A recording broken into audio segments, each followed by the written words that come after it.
Hi coffee lovers, Seth from Thrasher Coffee here. Got something new for you, and this goes out to all you longtime supporters. I think you're ready to take the plunge. So, what I'm going to do is send you the tools to make your very own coffee blend at home.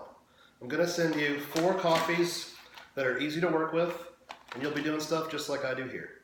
So you're going to get some Bolivia. That's a really nice nutty coffee. It's going to be very smooth, a little bit lighter. You're going to have some Ethiopia to work with. That's where the fruitiness comes in. You got Burundi for some nice chocolatey taste. And then Sumatra if you want it to feel like heavier and have a little bit of an earthy taste. I'm only going to offer this in whole beans. If you don't have a grinder yet, please get one. It's going to change your world. So each one of these bags is 3 ounces or 86 grams. So when you're making a blend at home, 20 grams is a cup. So we could do a little bit here on our scale. That's pretty loud, isn't it?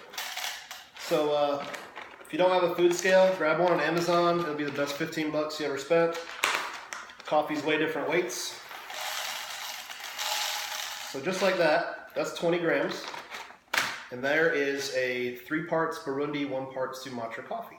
So you can brew that, see how it tastes. If you come up with a really awesome winner, please let me know. Maybe we'll put your face on a bag and start doing you. So thanks for watching. Bye.